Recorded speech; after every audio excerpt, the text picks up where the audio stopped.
Chers auditeurs et auditrices des internautes, nous voulons vous dire bonsoir. Ce mardi donc est prévu pour la mission de la foi dans l'intention de partager la parole de Dieu avec vous. Et nous sommes revenus pour partager un thème important avec vous. Mais d'abord, avant de vous dire ce thème, je vais vous servir quelques versets de la Bible, rapidement, où j'irai dans Genèse chapitre 2, le verset 17. Mais tu ne mangeras pas de l'arbre de la connaissance du bien et du mal, car le jour où tu en mangeras, tu mourras. Je reviens encore au chapitre 3, le verset 19, qui se lit ainsi.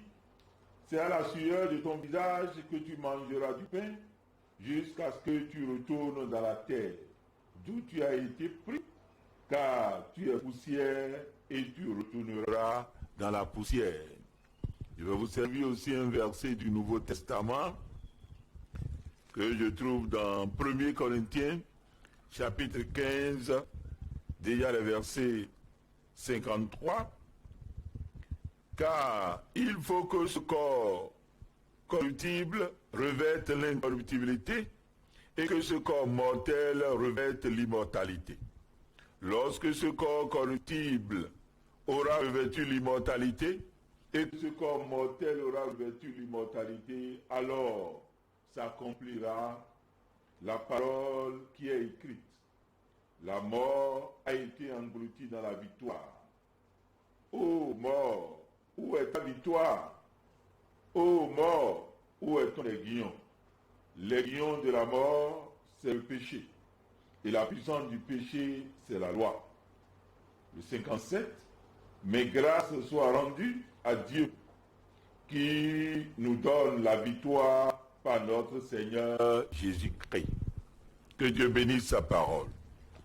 Alors vous devez déjà avoir une idée du thème, du sujet que je veux développer. Je voudrais parler de la mort, qui n'est pas un sujet très partagé.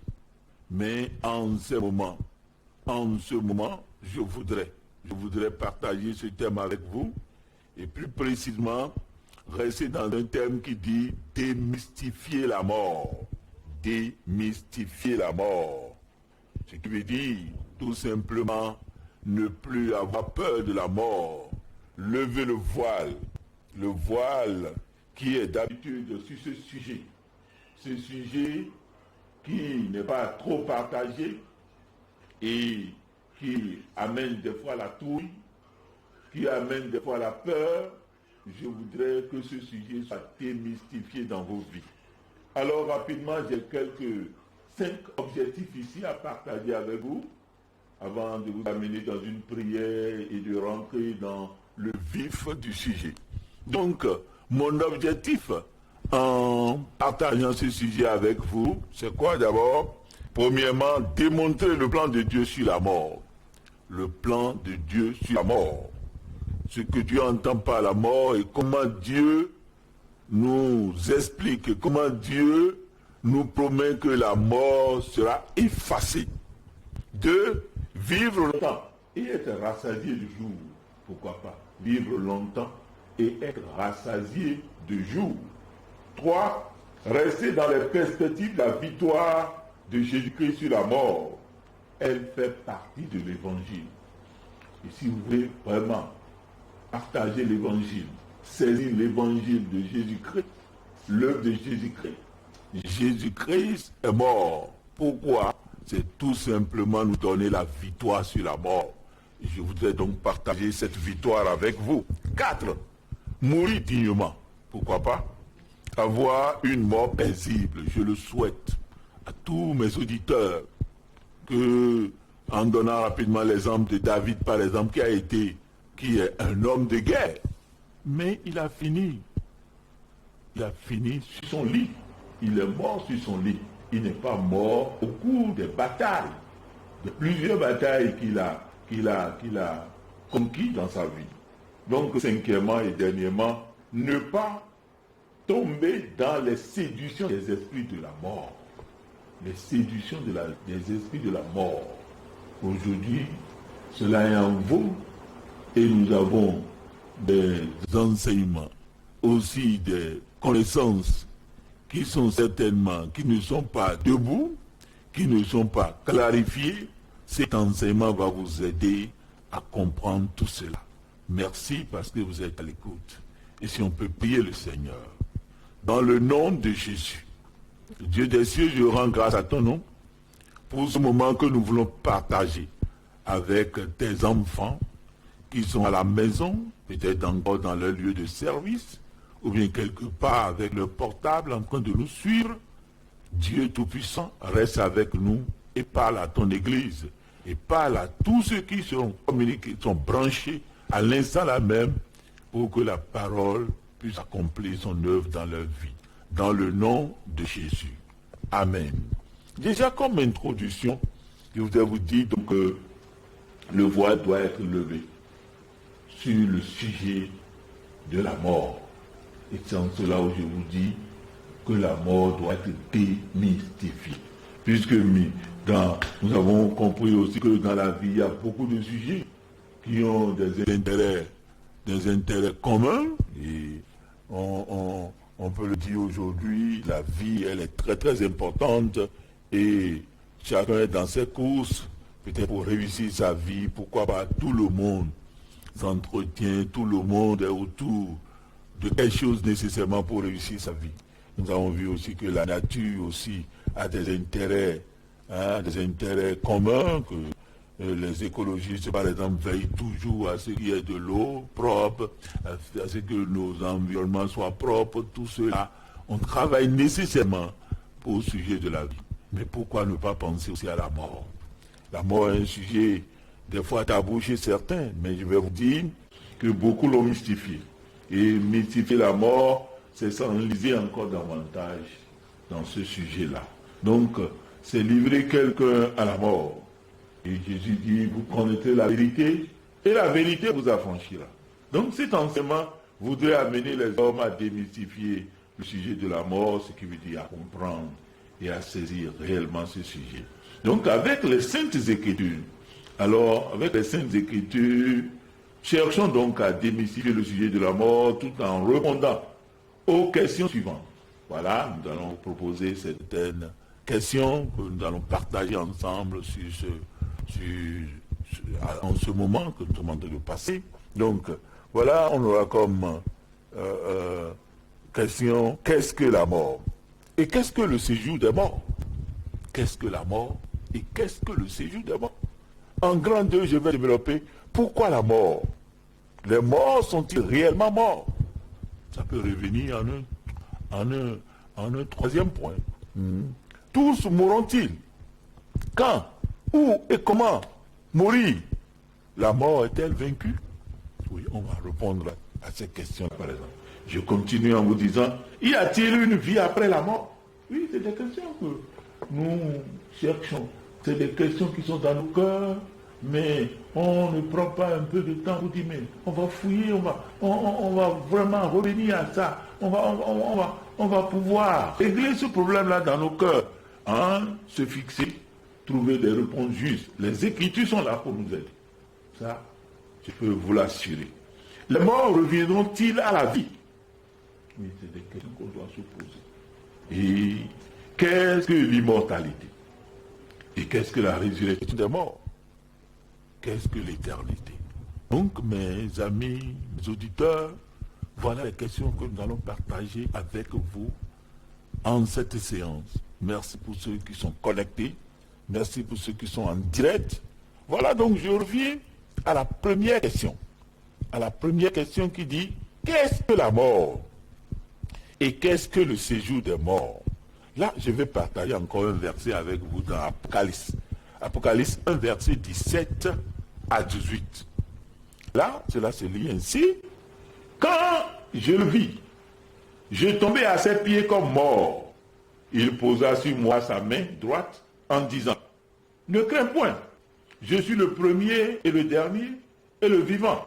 J'étais mort, et voici, je suis vivant au siècle des siècles. Je tiens les clés de la mort et du séjour des morts.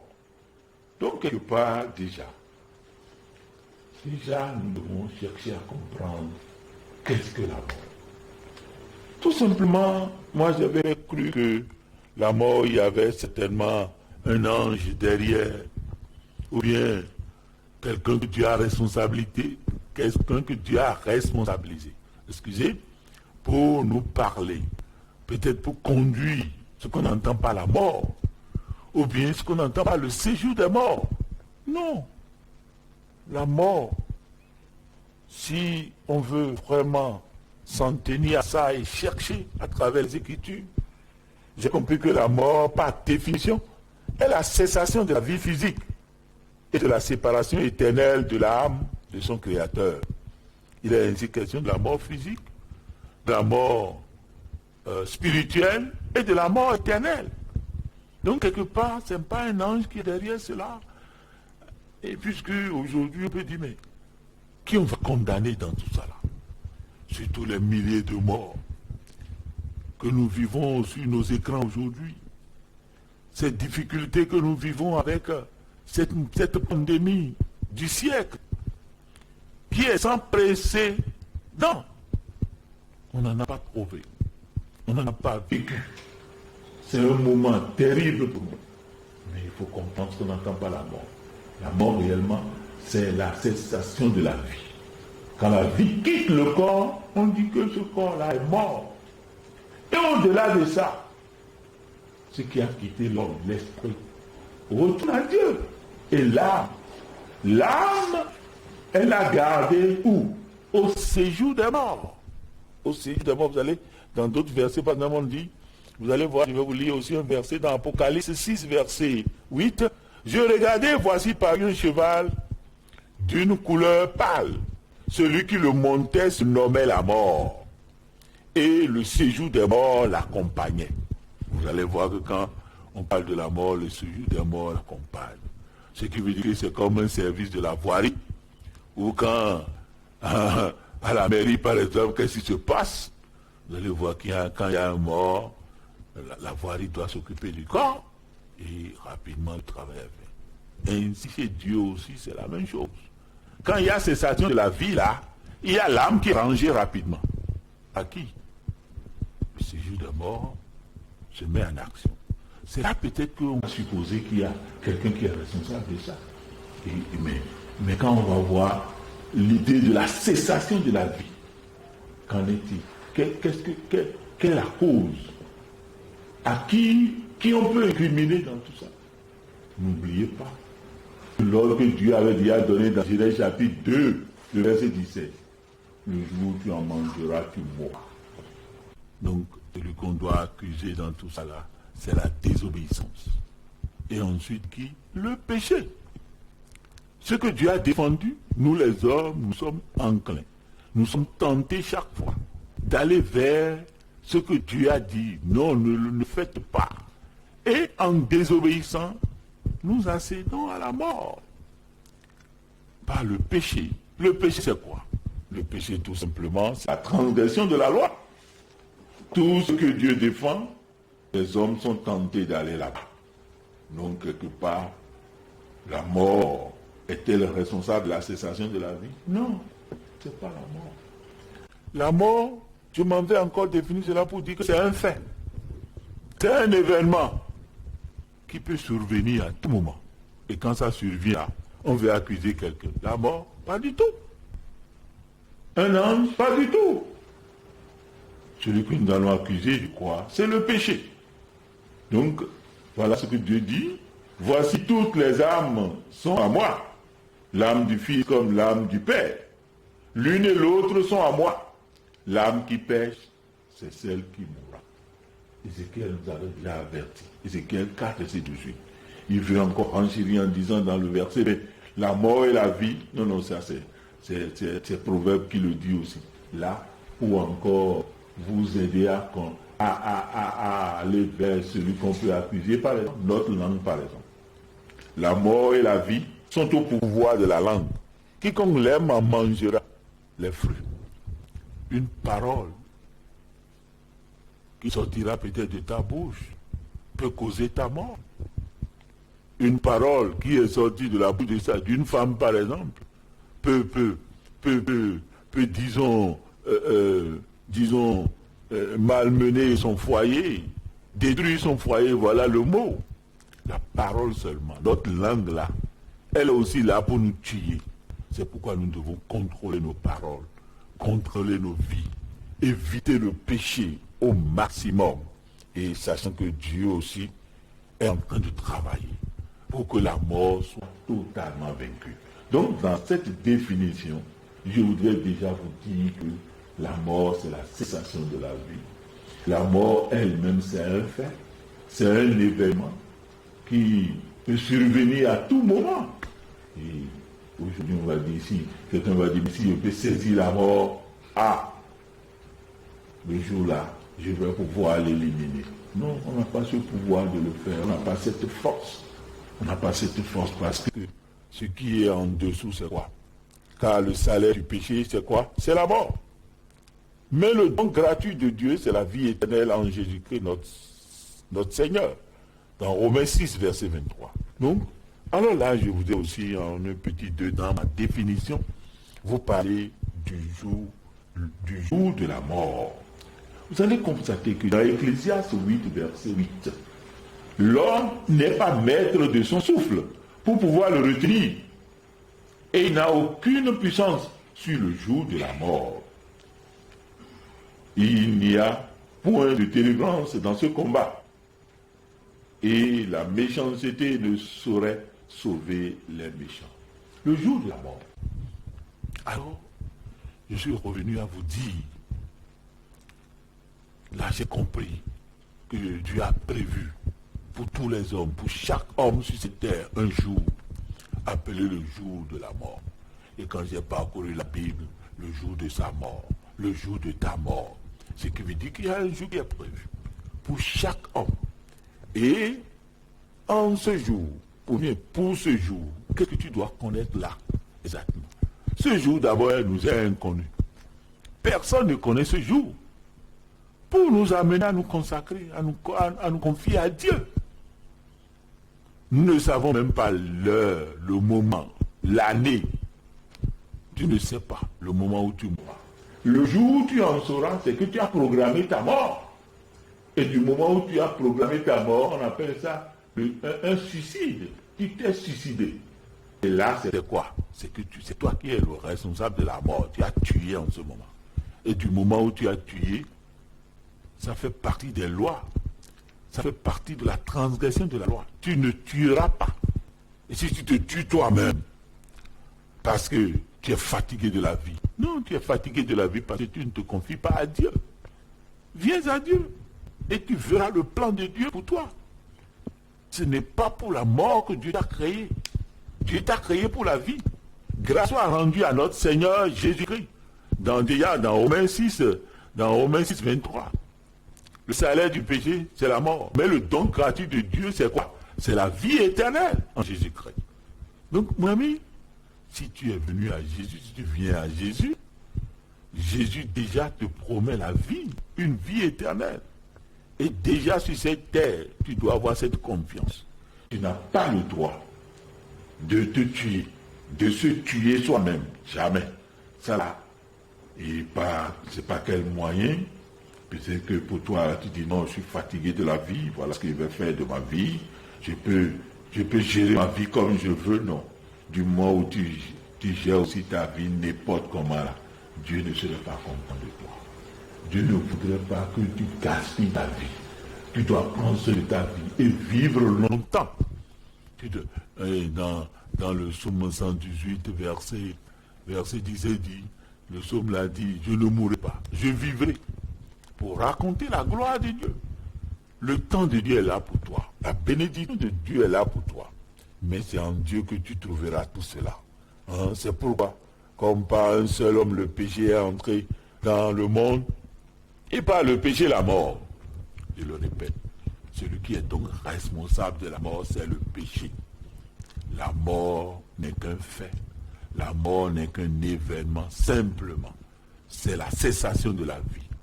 Quand l'âme quitte le corps. Quand l'esprit quitte le corps, on parle de mort, mes amis. Donc je vous ai aussi parlé de séjour des morts. Je voudrais aussi parler du jour de la mort.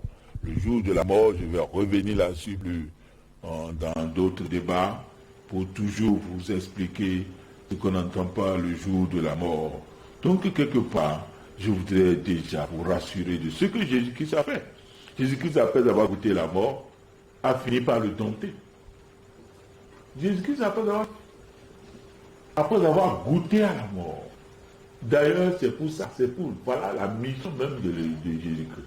Voilà une bonne partie de l'évangile.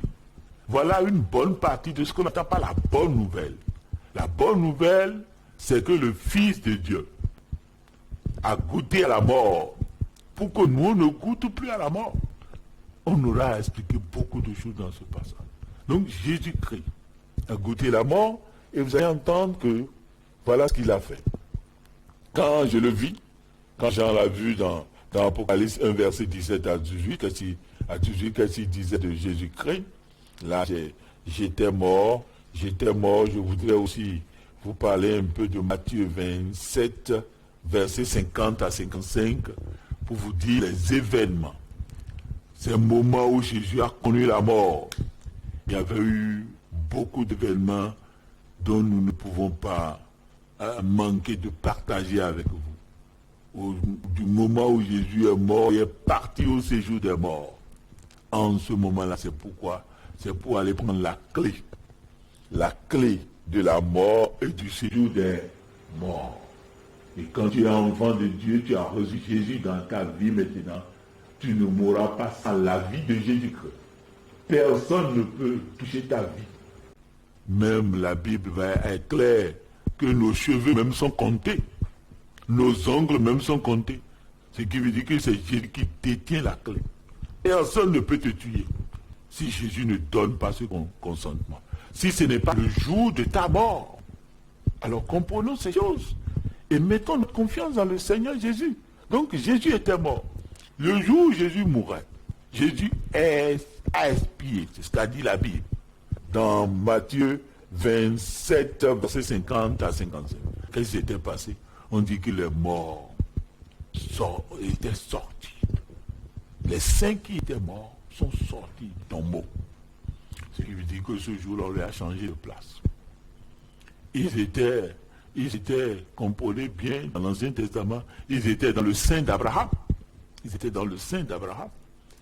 Et tout ça là, c'est des parties. C'est des partitions, si vous voulez. C'est des entités du séjour des morts. Vous voyez, ils étaient dans le sein. Quand Jésus donnait une parabole entre le riche et le pauvre Lazare, on avait compris là aussi que Lazare était au sein d'Abraham, mais le riche était déjà dans la souffrance ici. Et il voudrait même que Lazare puisse mettre sa main dans de l'eau pour lui donner une goutte d'eau sur sa langue. Ce qui n'est plus possible, parce qu'il y a une grande séparation entre ces deux lieux-là. C'est pour vous dire que donc, à cet événement, on a constaté que des morts sont revenus à la vie. On les a même vus dans Jérusalem. Tout ça là, donc, c'est pour vous dire quelque part que Jésus détenait tout simplement dans Apocalypse 1, verset 17 à 18, je tiens les clés de la mort et du séjour des morts. Donc, avoir la clé de quelque chose, c'est quoi? C'est avoir l'autorité. C'est maîtriser la chose. Jésus a maîtrisé la mort. La mort n'existera plus. Donc, j'ai beaucoup d'autres versets que nous allons partager dans cet enseignement. Là, je reviens. Lorsque ce corps corruptible aura revêtu l'incorruptibilité et que ce corps mortel aura revêtu l'immortalité, alors s'accomplira la parole qui a été écrite. On va revenir à ça. C'est ces paroles, par exemple, que nous avons dit dans Ésaïe. Ésaïe 25, verset 8. Vous allez voir que Dieu a promis aux enfants d'Israël, dans ce renouvellement, dans cette restauration, où tout Israël sera restauré, dans tout ça, la mort n'existera plus. Mes amis, la mort n'existera plus. Nous, on n'aura plus cette trouille, cette peur, ces deuils-là que nous avons par-ci, par-là. On n'en aura plus si nous venons vers Jésus-Christ. Il disait déjà dans Ésaïe 25, verset, je voudrais partager ça avec vous. Ésaïe, le chapitre 25. Merci pour ceux qui nous suivent. Et Ésaïe 25, je suis là déjà. Ésaïe, le chapitre 25, le verset 8 qui dit quoi? Voilà. Il anéantit la mort pour toujours. Le Seigneur, l'Éternel, essuie les larmes de tous les visages. Amen.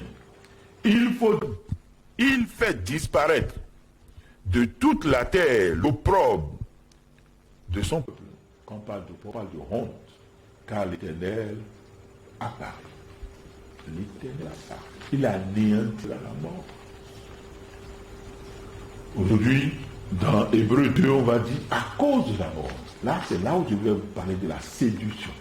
De combien de fois les gens sont rentrés, si vous voulez.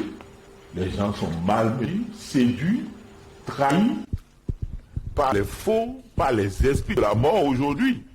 Qu'est-ce que Jésus a dit? Jésus voudrait toujours nous rassurer dans Hébreux 2. Hébreux 2, verset 14. Qu'est-ce que nous lisons là?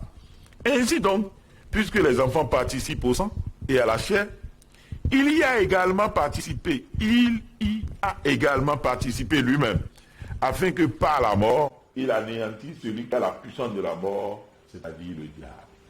Celui qui a la puissance de la mort. N'oubliez pas que le diable partit au séjour de la mort. Il a retiré la clé. Il a la clé. Il a la clé de la mort et du séjour des morts, ce qui veut dire qu'il a l'autorité. Vous voyez. Donc quelque part, mes amis, je voudrais dans oser aussi, c'est très intéressant peut-être, et on va partager ça avec nous. Donc la mort, démystifier la mort. La mort doit être clarifiée dans nos cœurs. Et j'avais dit que déjà dans mes objectifs, avoir une mort paisible, avoir l'assurance du jour de ta mort et de mourir dans la paix. C'est-à-dire, en ce moment-là, la mort est un passage pour regagner l'éternité. La mort est un passage pour vivre éternellement. Pourquoi ne pas l'accepter humblement? Et je peux vous dire que ceux qui sont déjà dans l'au-delà, ceux qui sont déjà dans le plan de Dieu, sont dans des merveilles, mes amis, sont dans des merveilles. Ils vivent déjà le plan de Dieu. Ils vivent déjà le bonheur de la vie éternelle. Pourquoi pas? Donc, quelque part, voilà la définition de la mort, comme je l'ai dit. Je voudrais passer à passer à une deuxième question. Pourquoi la mort? Pourquoi les hommes devraient-ils mourir? Pourquoi la mort? Voilà mon grand 2 de mon enseignement. Mon grand, donc, j'avais partagé ça en un grand tas. Le péché a rendu la mort inévitable. Le péché a rendu la mort inévitable. Quelle sorte de mort? Là, je vous avais déjà parlé de 3 sortes de morts. La mort physique, la mort spirituelle et la mort éternelle. Donc, déjà, l'image que nous avons, la sécession de la vie, là, c'est que ce corps-là, on l'avait déjà dit dans Genèse 2, verset 3. Non, Genèse 3, verset 19. Tu es poussière et tu retourneras à quoi? À la poussière, parce que ce corps-là est poussière. On y retournera. Néanmoins, si vous avez Jésus en vous, il y a de très, très, très grandes perspectives. Je vous avais parlé des Louis qui avaient marché avec Dieu. Et ils ont pris Dieu les a emportés. Ce qui veut dire qu'ils n'ont même pas connu la mort physique. On a vu les Élie qui ont été emportés par un tourbillon de feu. Ce qui veut dire qu'ils ont marché avec Dieu. Mais pourquoi pas ces événements-là encore aujourd'hui? Parce que le péché est partout. Le péché est partout. Nous sommes embrigadés, enrôlés dans le péché, dans nos paroles, dans nos actes, dans nos activités. N'est-ce pas l'effort que tu devais faire avec le Seigneur Jésus? Donc, quelque part, qu'est-ce que je voudrais dire? Mourir dignement, avoir une mort paisible, je le souhaite à tous les croyants. Je le souhaite à tous les croyants. Parce que les morts dramatiques, les morts par accident, les morts par des maladies tragiques, oui, tout cela, personne ne peut contrôler cela. Mais tout ce que je sais, tout ce que je voudrais pour vous, c'est avoir une longue vie. C'est de dépasser les 120 ans que Dieu avait prévu déjà dans Dans quoi? Dans Genèse chapitre 6. Dans Genèse chapitre 6, lors du déluge, où tout a été réduit, et on est revenu à 120.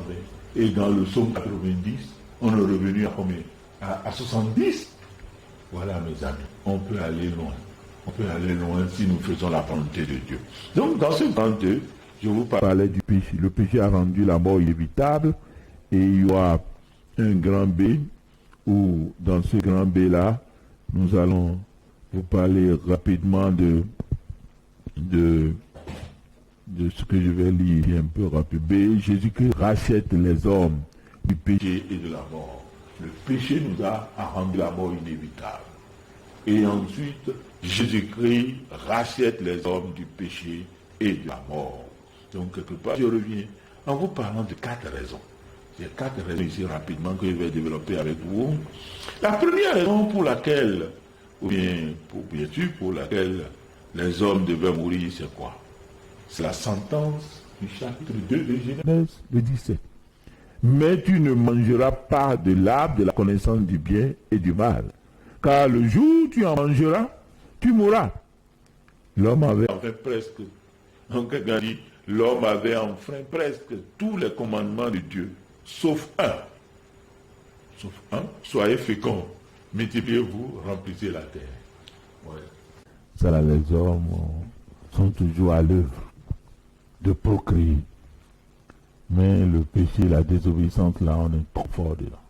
Donc, mes amis, quelque part, je dis déjà deuxième raison rapidement pour finir au moins avec ça. Satan déployait une grande activité en se servant des filles des humains. Regardez dans Genèse chapitre 6, ce qui est très intéressant. Vous allez voir que quand Dieu avait créé les hommes, les filles étaient de très très belle beauté, d'une très belle beauté. Et les démons aussi ont voulu en servir. Les démons aussi se sont emparés de ces filles-là. Et on procréait. On procréait avec ces filles. Et qu'est-ce que ça veut dire? C'est là où la Bible nous parlait des géants. Et quelque part dans notre langue ici, on peut parler dans notre langue, j'ai dit, on peut parler des torsos. On peut parler des génies. Et ces génies-là, vous allez voir, ils ne font même pas longue vie. Mais c'est pour venir créer des troubles. C'est pour venir déboussoler le plan de Dieu. Et je ne sais pas. Ça peut vous étonner. Ceux qui s'en vont chez les fétiches, par exemple, pour demander des enfants. Quel enfant tu peux avoir un fétiche si ce n'est pas un démon incarné? Et quand tu as un démon incarné, qu'est-ce qui doit se passer? L'enfant là va détruire ta vie. L'enfant là va détruire ton foyer. C'est Dieu qui donne l'enfant. Quand vous allez chez les démons là, qu'est-ce que vous aurez? Des enfants incarnés qui n'ont même pas une belle forme. Hein. Si tu vois la forme déjà là, c'est pour montrer que, c'est pour vous dire que c'est démoniaque cette forme-là. Et ça crée des difficultés à l'humanité. C'est des enfants que vous n'arrivez même pas à gérer. Je peux vous dire que restez dans la volonté de qui? De Dieu. Donc, troisièmement, je vous ai dit, Satan déployait une grande activité en se servant des filles des humains. Ça, c'est dans Genèse. L'Éternel vit que la méchanceté des hommes était grande sur la terre et que toutes les pensées de leur cœur se portaient chaque jour uniquement vers le mal. Uniquement vers le mal. Les hommes ont fait suffisamment du mal sur la terre et ils continuent d'en faire. Et en ce moment-là, dans Genèse 6, Dieu donc, dans sa colère, a fait quoi? A détruit le monde. Et il ne restait que 8 personnes. Merci, je suis en train de finir. Je vais finir rapidement avec ça. Le jour de la mort. Je voudrais revenir avec ça. Troisième raison, l'homme n'est que chair. Dieu l'a dit clairement. Je ne resterai plus dans l'homme. Mon esprit ne restera plus avec l'homme. Parce que l'homme n'est que quoi? Chair. Je peux vous dire que nous devons vaincre les œuvres de la chair par les œuvres de l'esprit. C'est en cela qu'on sera enfant de Dieu. Mes amis, c'est très intéressant. Quatrième raison pour finir. L'Éternel regretta d'avoir fait l'homme. Oui, ce regret. Je préfère ce regret.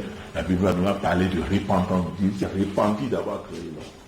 Parce que les 4 raisons là D'abord, l'homme a désobéi, l'homme n'est que chair. Les hommes ont commencé à s'entretenir avec les démons. Ces esprits méchants, ces esprits mauvais que Dieu a déjà rejetés, qui ne sont plus dans l'amour de Dieu, vous voyez. Donc, l'Éternel regretta d'avoir fait. Donc, ces 4 raisons ont amené déjà Dieu à le déluge. Je vais finir avec ce verset. Donc, ils veulent ignorer en effet que les cieux existaient autrefois par la parole de Dieu. De même qu'une terre tirée de l'eau est formée au moyen de l'eau, et que par ces choses, le monde alors périt, submergé par l'eau, tandis que par la même parole, les cieux et la terre d'à présent sont gardés et réservés pour le feu, pour le jour du jugement et de la ruine des hommes impies. Quelque part, mes amis, je suis en train de finir cette première phase de cet enseignement sur le sujet de la mort, où je voudrais vous parler de démystifier la mort. Démystifier la mort, en résumé tout simplement de ces deux grands points. Comprendre que la mort c'est un fait, c'est un événement, c'est quand l'esprit quitte le corps, c'est quand l'âme quitte le corps. Et le séjour des morts commence son travail. Donc quelque part, comprenez les raisons donc qui ont amené Dieu nécessairement à permettre ce fait, à permettre que l'âme quitte le corps et que ce corps retourne à la terre. Il y a beaucoup d'autres perspectives que nous allons voir dans la suite. Et par exemple, en mon cas du grand 3 déjà où je vais prier parce que on m'avertit déjà de la fin de ce moment. Merci beaucoup pour vous qui aviez prêté attention à ce que nous venons de dire. Donc, un grand 3, les morts sont-ils réellement morts? Là, on va partager ça la prochaine fois. Merci beaucoup et soyez bénis. Amen. Prions le Seigneur. Dans le nom de Jésus, Seigneur, nous rendons grâce à ta personne. Merci pour le courage, la détermination que tu nous as donné. Merci pour le souffle de vie que tu nous donnes, de rester toujours debout et de pouvoir communiquer, de pouvoir enseigner ton Église et de pouvoir partager ce sujet avec l'humanité, tous les hommes qui sont à l'écoute. Soyez bénis et longue vie à vous au nom de Jésus. Amen.